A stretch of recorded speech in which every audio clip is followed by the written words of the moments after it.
talk about the surprising science behind how fasting can improve your cognitive abilities and perhaps even ward off neurologic diseases like Alzheimer's disease. It's coming right up.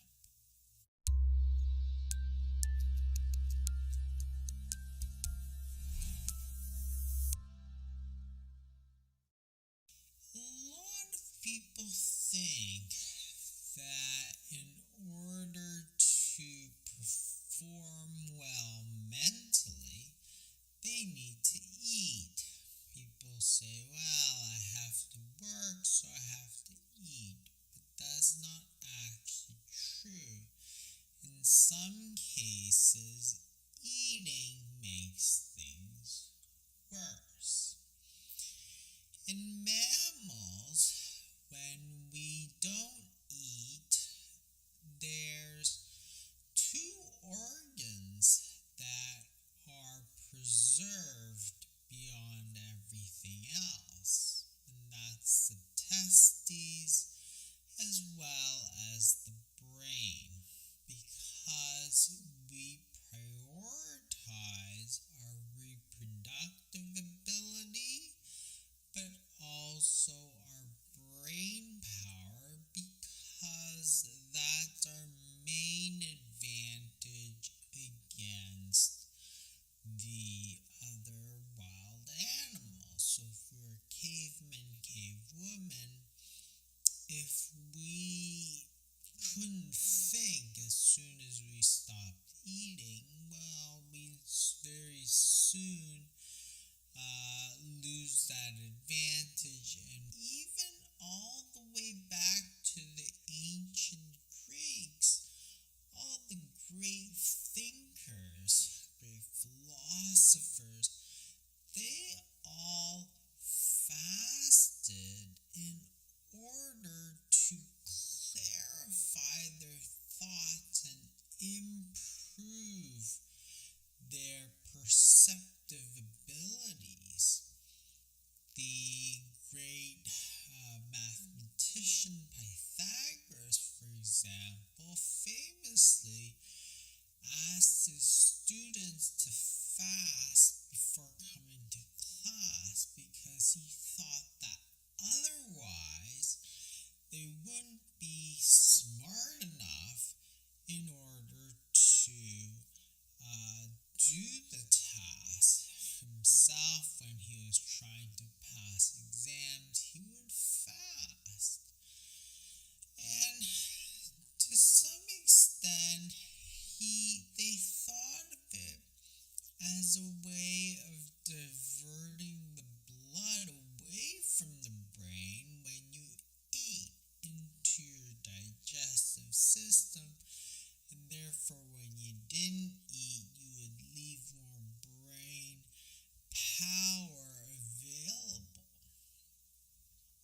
While that may not be completely true, the fact is that your brain retains most of its functions when you don't eat, and in some cases may actually exceed them.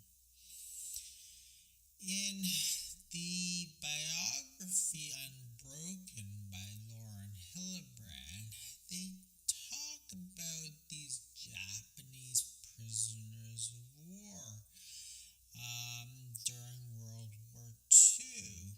And these people were literally starving, yet they were performing these incredible mental feats. One person read a book entirely from memory. For example, one person learned the entire language of Norwegian in a week. And when he described it, it was very blasé. They said, well, this is just the incredible mental clarity single day, and they never thought to question it. So they also knew that when you're fasting, it seems like the brain is working overtime. Think about Thanksgiving, which is coming up or just passed. After you eat a huge meal, do you really feel mentally sharp? Or do you feel a little bit tired, dull, really just want to sit down and watch some TV, for example? In the animal world, would you rather look like that lion who just ate, sort of sleepy, a little dull, or would you rather be the hungry wolf? Because it's the hungry wolf that you really need to be afraid of. So the question is, does fasting improve your mental abilities? And there's lots of different reasons why. Dr. Mark Mattson, a neuroscientist at the National Institute of Health, thinks that it improves your brain power significantly. He thinks that in the hippocampus, the beta hydroxybutyrate, which is a type of ketone, stimulates the production of BDNF, which is a brain-derived neurotrophic hormone. And this is a key factor in increasing brain power. Fasting does other things too. It may decrease your glucose, it may decrease your insulin, it may decrease your mTOR. So these are other hormones, and as that happens, you increase your other hormones called the counter-regulatory hormones. So that is, you stimulate your sympathetic nervous system, you have more noradrenaline, and that may make you more focused, concentrate better, and be sharper. And this optimizes a lot of things in terms of neuron bioenergetics, neuroplasticity, neurogenesis, that is the growth of new neurons, and also neuron resilience, that is they're better able to sustain damage. Dr. Mattson considers fasting any period of time that's long enough to stimulate ketones, and he thinks that's somewhere around 14-16 hours. And with that metabolic switch from glucose to ketones, that's when you start to see some of the benefits in terms of the brain boosting effect. Both fasting this neurotrophic factor, BDNF, which has such critical role in nerve cell growth, but also learning and memory. In addition, fasting may also trigger autophagy and mitophagy, and we've talked about it in a previous video. This is that process of intracellular recycling where your body starts to break down all of these old subcellular parts, and then when you eat again, because growth hormone is going to be high, it's one of the counter-regulatory hormones, then you're going to be able to rebuild. So this process of breaking down old junky proteins and rebuilding the necessary new ones, that's a process of regeneration and rejuvenation, and that's what is triggered by the fasting. So not only for the subcellular parts, but also for the mitochondria, and that's a process called mitophagy. And that may play a role in increasing the available energy to the brain, which is such a key factor in a disease such as Alzheimer's disease.